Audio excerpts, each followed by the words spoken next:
Hi! Have you ever wondered how to quilt using the Baby Lock Crown Jewel 2 and the Momentum frame? Actually, quilt a quilt. Well, now, since I've shown you how to load the quilt onto the Momentum frame, I'm going to show you actually how to quilt. Okay, this is the quilt that Christina Boss has made, and it's gorgeous.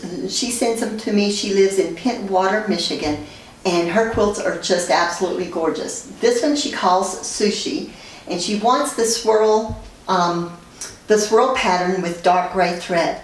What I have done already is I've had this line, I've already quilted this horizontal line using the machine. I went into the machine, turned it on, found my design, or went to quilt, the channel lock, and then I hit horizontal channel lock right here, and I created this line all the way down so that I would have a line perfect for where I'm going to put my quilt top. Then I lined my quilt top up exactly straight on that line. Next, I went into the design part, which is up here. In order to get my design, I can either do one of two things. I can go into design, to file, and I can either press in recent because I've already done this double swirl that Christina wants. I can press double swirl, and there it is. Or I can close that out, and then I can open, and I have all these wonderful designs to pick from. See all these designs?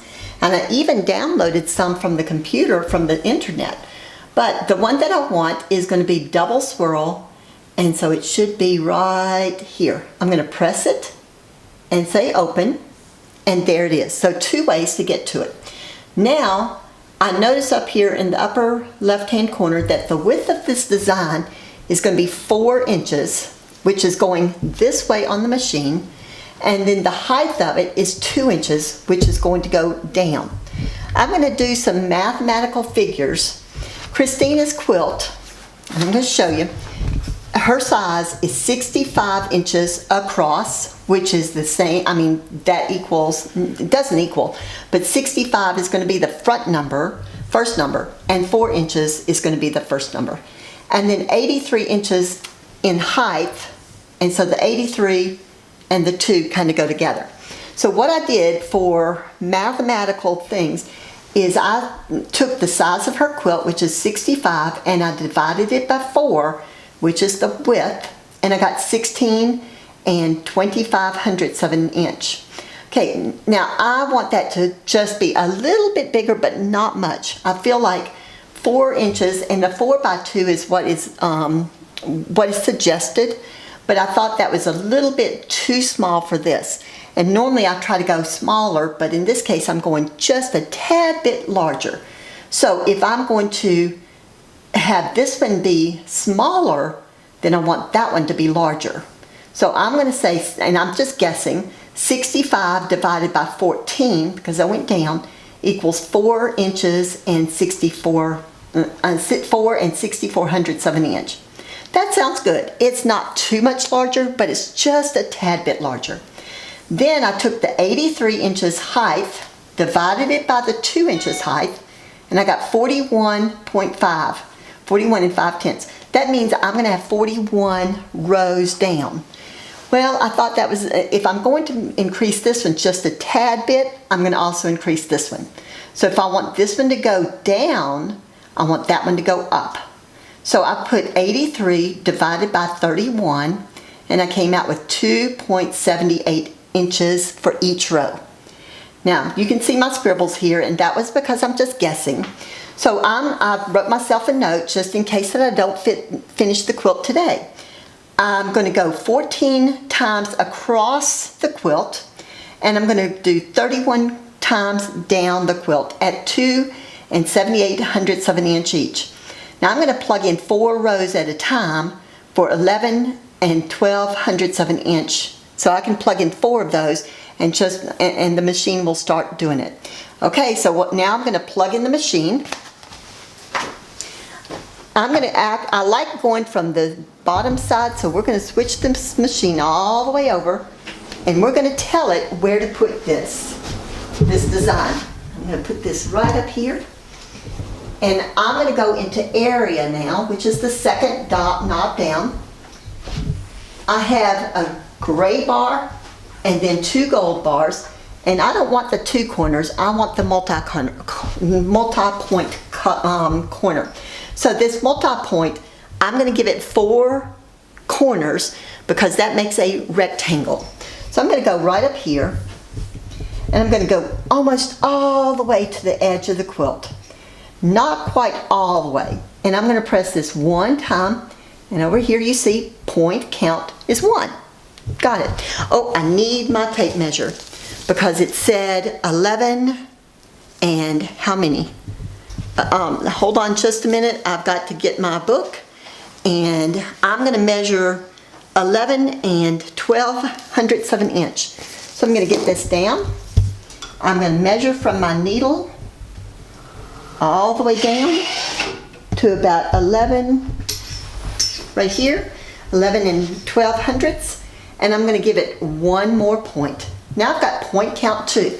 Now the beauty of this machine, here's a trick, is I am going to feel this machine because it just naturally glides over. So I'm going to be very careful. I'm going to glide it over. I'm not going to try to move it. I'm just going to push it like with 1 finger. I'm going to dance. I'm going to enjoy it. I'm not pulling it back and forth, but it goes straight in a row. And where it hits, right there at the corner, that's 0.3. That's how come I like starting from the right. And for the 0.4, we're going to go right up here to the very tip top, press point, multi-point, and now I've got a rectangle. I've got to tell my machine I'm going to skew it. So I'm going to press this skew number 1, and it goes, and you can't see it. So we're going to refresh the machine, and there you go.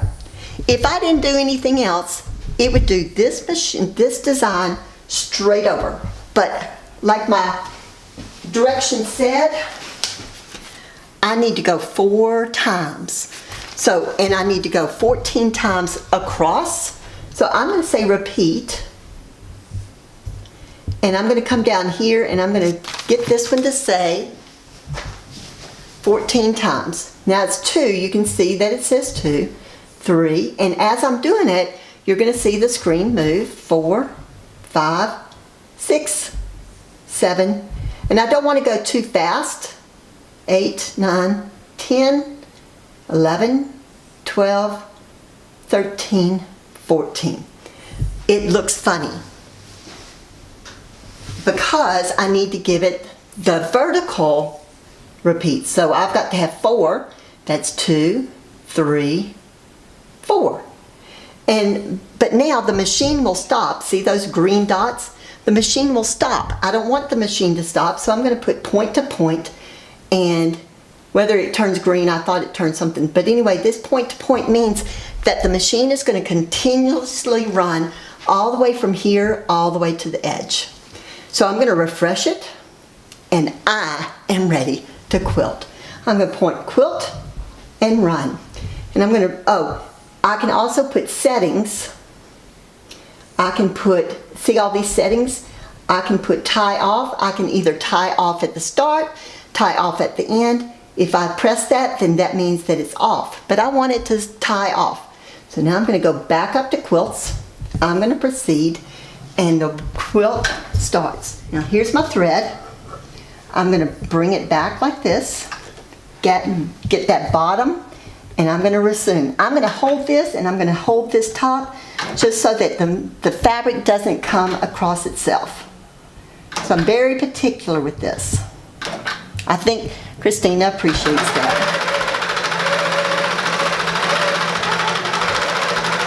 Okay. You can let go. Now with this design, I don't want to touch the machine at all. I want to touch this because this pattern, if I were to lean up against the frame, it might make it shake just a little bit, and I don't want to do that. I'm going to catch this.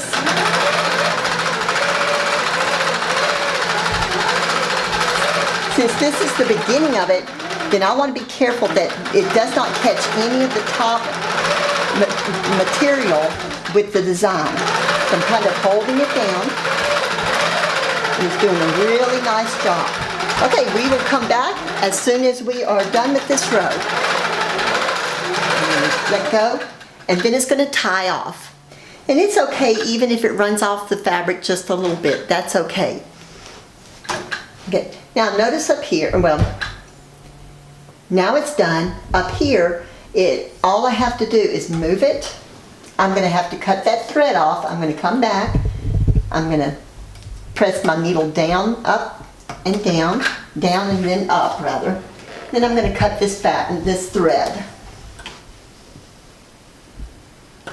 Now the machine, I set it so that it would automatically do the second row, which is wonderful. I can press resume or I can take the machine down there, but I want you to see this. So if I press resume, it just naturally goes to the second row. It's so cool. And you can kind of see what it's doing because it's following on the screen. You can tell where it's going. And you can tell that it's going to be on the second row. You don't want to move it too fast. But I never have. I've never, anyway, just don't want to move it too fast. Now notice it's going to take one stitch and then we're going to start the second row. And we're going to press resume and it starts. And then now I don't have to worry about it. I can sew, I can kind of clone myself and do another project. I like to still be in the same area because I want to make sure that nothing is going on, that the thread doesn't break or anything like that, but I'm listening for it. And I can walk away. Okay, we'll be back whenever the second row finishes. So now we're going to change the bobbin out. I've taken the bobbin. Hold on just a minute and let me get my things. Okay.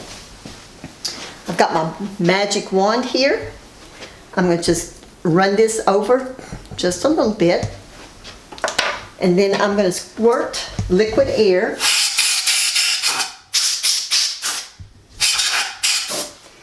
And then I'm going to oil it. Put just a little bit of oil on my finger and put the oil right there. Ever so careful, ever so gently. And then I'm going to wipe it away. I'm not putting any pressure.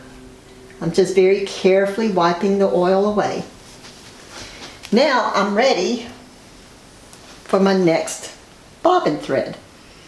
Bobbin spool. So I'm going to hold my bobbin like this. My thread comes off the top. Nobody you can see it. And then I press it in and I put my thread right through this little click. And then I'm going to slide it in. I'm not going to hold the little handle. I'm just going to put it right straight in and hear it click. And now I know it's in. So now we're ready to advance. I have my knob here and my knob here. This creates tension and I'm going to loosen that up. And I'm going to loosen that up. And now I'm going to loosen this one, undo it, and I'm going to move my machine. And I'm going to wrap this one, but I'm going to loosen this. And now, let's see if we can advance this up. Oh, probably about right here. And I think everything looks good. Let's see if that's going to work. Let's see. I think that looks pretty straight. Let's see. That looks, might be a little bit crooked right here. Yep. There. I want it to be straight. So let's try this again. There, that's better. And I'm going to get this going. Oh, that looks pretty good. And I'm going to tighten this up just a little bit. Now I did cut my batting away just because it was kind of getting in the way. And I actually, whenever I do this, I try not to waste any batting. But this time I just went ahead and put it on here just so that you could see. Straighten this out. Looks nice and neat. There. Now whenever let's see, take this up just a little bit. Let's see. There. And that one's good. So now we are ready to go. All right. So we have advanced the fabric and we're ready to plug it in again with the other rectangle. So we hit clear. We went up to design and area, and now we hit clear. This is our first point. So what I did was I took the last point and I came out just a little bit where it was the farthest out, but I know that this design overlaps just a little bit, so I went in just about that much, and I'm going to hit my first button, multi-point, first one. I'm going to measure 11.12 of an inch. Find my one. And we're going to come straight in. And it doesn't have to be exact. So that's approximately 11.12. So now we've got 2 points. We're going to come straight over the magic. Just push it. And that's going to be our third point right here. And now notice that the triangle, it's not a rectangle yet because I only have 3 counts, 3 points. So I'm going to go straight back. And I want to make sure that it matches up here or just barely. That's very, very good. And I'm going to hit multi-point right here. So it naturally comes in. I want to always refresh. And I'm ready to quilt. And it's starting again.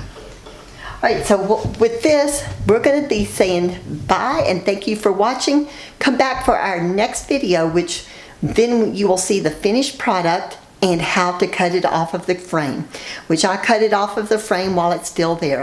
So anyway, thank you for watching. If you like this video, please hit the like button, subscribe to our channels, and hit that bell so that you'll be notified of the next video.